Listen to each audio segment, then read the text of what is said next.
Man tai yra toksai nuostabus Dievo meilės ženklas. Ir kad žmonės yra tokie solidarūs ir šiandien iš tiesų galime matyti, kokie Lietuvoje nuostabūs žmonės yra. Kokie geri. Verkti norisi iš to džiaugsmo.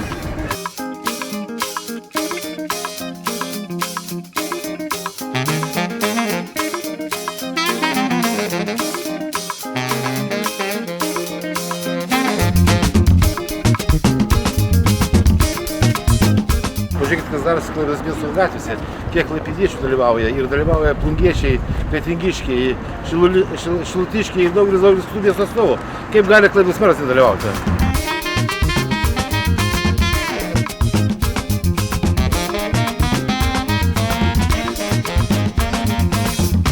Jūs, klaipėdiečiai, prisiminkite ir savo vaikams liudykite, įrašą padarykite dienoraštyje 2008 metais, gegužės 11 dieną įvyko